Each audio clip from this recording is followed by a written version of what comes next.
ꯑꯍꯥꯟꯕꯃꯛꯇꯗ ꯑꯩꯅ ꯂꯝꯗꯝ ꯑꯁꯤꯗ ꯂꯩꯕꯤꯔꯤꯕ ꯂꯣꯜ ꯃꯌꯦꯛꯄꯨ ꯅꯨꯡꯁꯤꯖꯕ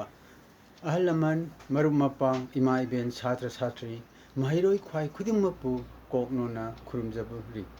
ꯑꯗꯨꯒ ꯉꯁꯤ ꯅꯩꯅꯖꯒꯗꯕ ꯑꯁꯤ ꯂꯦꯁꯟ ꯅꯝꯕꯔ 13.1ꯒꯤ ꯄꯥꯔꯠ 1 ꯑꯃꯁꯨꯡ 2ꯅꯤ ꯁꯤꯗ ꯅꯩꯅꯒꯗꯕꯅ ꯀꯣꯛꯇꯒꯤꯅ ꯈꯧ ꯐꯥꯎꯕꯗ ꯆꯩꯇꯞ ꯃꯌꯦꯛ ꯅꯨꯡ ꯇꯞꯄꯒꯤ ꯃꯇꯥꯡ ꯑꯗꯨꯗ ꯅꯩꯅꯖꯒꯅꯤ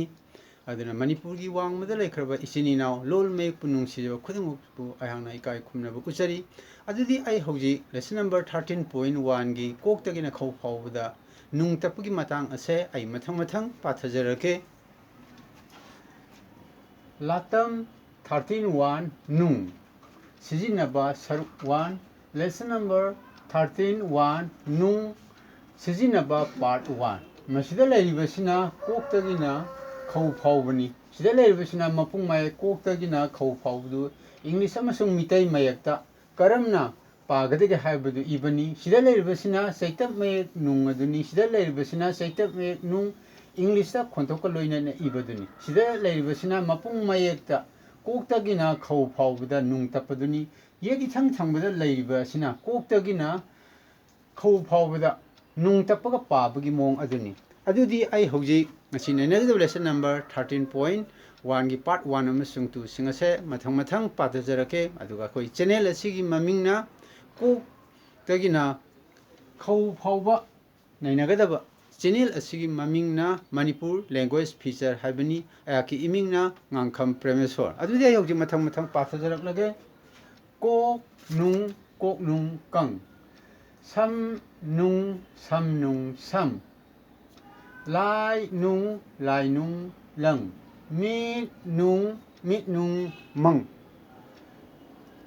ꯄꯥ ꯅꯨꯡ ꯄꯪ ꯅꯥ ꯅꯨꯡ ꯅꯪ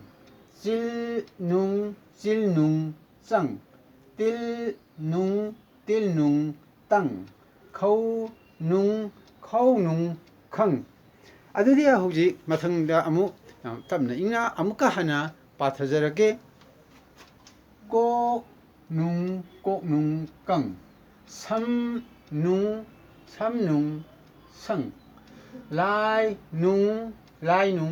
ꯂꯪ ꯃꯤꯠ ꯅꯨꯡ ꯃꯪ ꯄꯥ ꯅꯨꯡ ꯄꯪ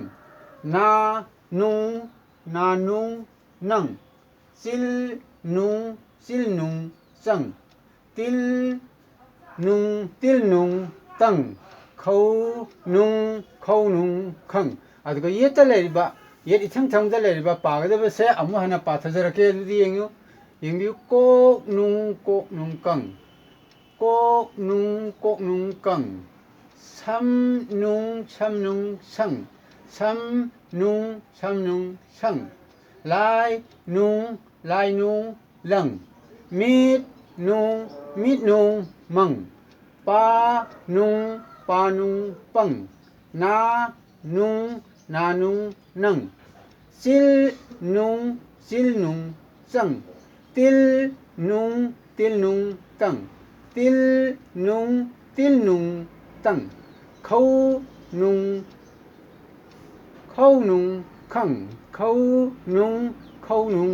ꯈꯪ ꯃꯐꯝ ꯑꯁꯤꯗ ꯁꯤꯖꯤꯟꯅꯔꯤꯕ ꯁꯤꯗꯩꯗ ꯗꯣꯠ ꯑꯃ ꯅꯝꯃꯤꯕꯁꯦ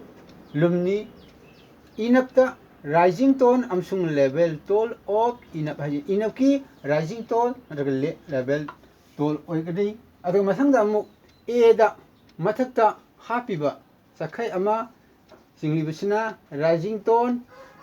ꯂꯦꯕꯦꯜ ꯇꯣꯟ ꯑꯣꯐ ꯑꯦꯒꯤꯅꯤ ꯁꯤꯗꯩꯗ ꯆꯤꯜꯗ ꯂꯨꯝ ꯑꯃ ꯍꯥꯞꯄꯤꯁꯤ ꯆꯤꯜꯒꯤ ꯔꯥꯏꯖꯤꯡ ꯇꯣꯟꯅꯤ ꯂꯦꯕꯦꯜ ꯇꯣꯟꯅꯤ ꯁꯤꯗꯩꯗ ꯆꯤꯜꯒꯤ ꯌꯦꯠꯇ ꯂꯨꯝ ꯑꯃ ꯍꯥꯞꯄꯤꯕꯁꯦ ꯆꯤꯜꯒꯤ ꯔꯥꯏꯖꯤꯡ ꯇꯣꯟꯅꯤ ꯂꯦꯕꯦꯜ ꯇꯣꯟꯅꯤ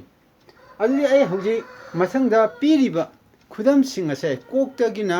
ꯈꯧ ꯐꯥꯎꯕ ꯅꯨꯡ ꯇꯞꯄꯒꯤ ꯃꯑꯣꯡ ꯑꯁꯦ ꯑꯁꯤ ꯀꯔꯝꯕ ꯑꯦꯛꯖꯥꯝꯄꯜ ꯂꯩ ꯈꯨꯗꯝꯁꯤꯡ ꯂꯩ ꯍꯥꯏꯕꯗꯣ ꯑꯩ ꯃꯊꯪꯗ ꯃꯌꯥꯝꯒꯤ ꯃꯐꯝꯗ ꯑꯃꯨꯛ ꯍꯟꯅ ꯍꯥꯏꯖꯔꯛꯀꯦ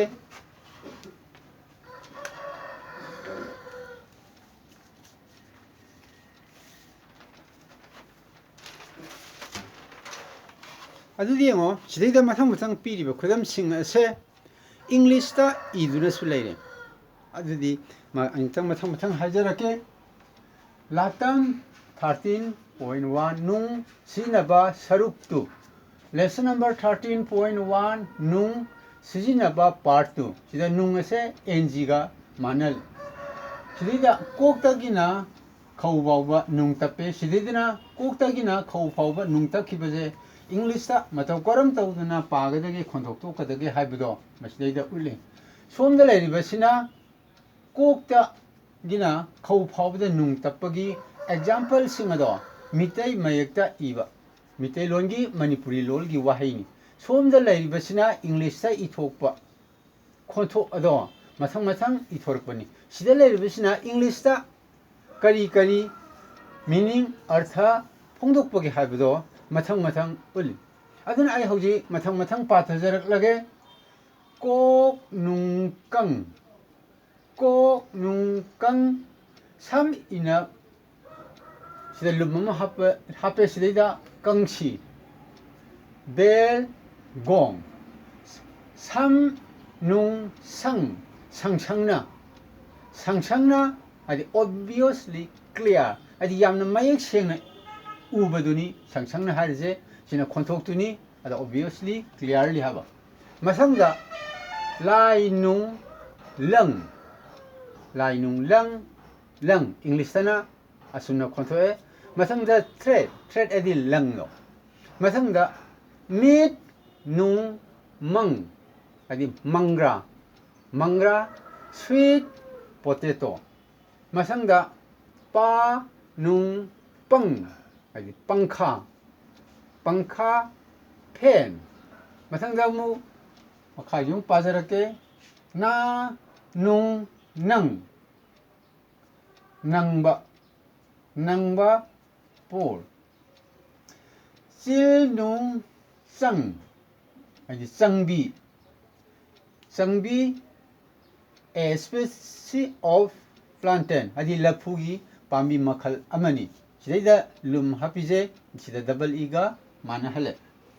til nung tangkhai ha sida dot ama happy base masi kaino lum rising tone ni level tone ni e adi masangda lonsum oiba rising tone oiba aduni sida aida mathakta dyasama singi je rising tone ni e lonsum gi rising tone ga manahale masangda khaunung khang adi khangba a starter suddenly surprise yam ngakna khangna hakchang je khakchong chongkhatba adugumbagi mawongduni ko adudi ai hauji example sing ase khonthokal loinana amuktanga hanna tamna pathajarake ko nung kang adi kangsi bel or gong adi karigumba ma pot na yairaga makhol thon ba potuni kangsi haije masangda sam nung sang 하이브디 상상나 하이브디 obviously clearly 마약 시행나 하이브 상상나 마약 시행나 우브도 마상다 라이농 랑 트레 아디 가리마 포람 키르 시나바 나트라가 피사브다 시나르바 아픽파 랑라도 랑자두니코 마상다 밑농 망 아디 망그라 sweet potato 하이브디 leibang manung da stagan ba adagi makhal mayam du laigre aduna makhal doina naina gresanu sina sweet potato mangra du khangala sina masangda panu pang adi pangkha pen english ta pen haire masangda mu nanung nang adi nangba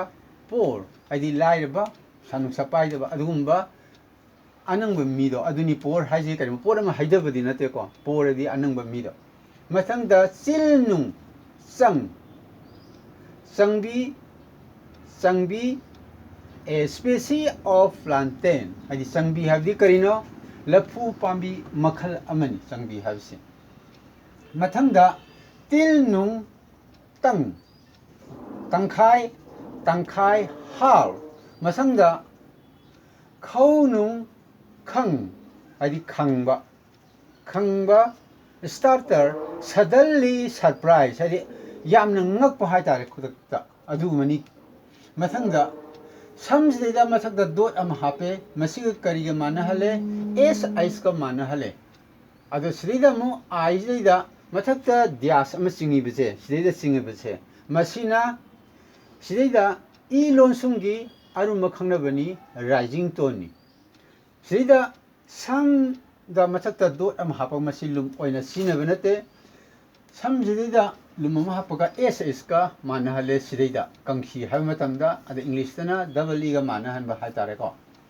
mathangda e da lonsum nate sidi aikhogi lum khudam ni lum jina arum makhangna rimi rising tone a level tone mathangda tangkhai ha mathangda e lonsumda arumbani aduna somdana yang azu manare ana mapung mayekna lonsum oina sijinaba rising tone ni matang asidaida koktagina khau phaubada nung tapagi chaitap tapagi mong ado matang asida losinjare channel asigi mamingna manipur language feature ado ayaki imingna ngangkham premeso ahalaman marumapang satra hati mairoi khwai khudi makna haining bakaya lerbasu haibira u tanasi khangdaba kaya lergasu haibira u awat apa kaya mensila u manipur da leriba amadi manipur gi mapanda laikhraba lol mayek punung sijaba khudi makna hai biningba kaya lergasu haibira u ngasigidi matang asida losinjarage matungda upload kaya amsung toksin tawrakani ngaibiu mathang mathang awat apa kaya khanaduna nainaminasi matang asida loisinjarage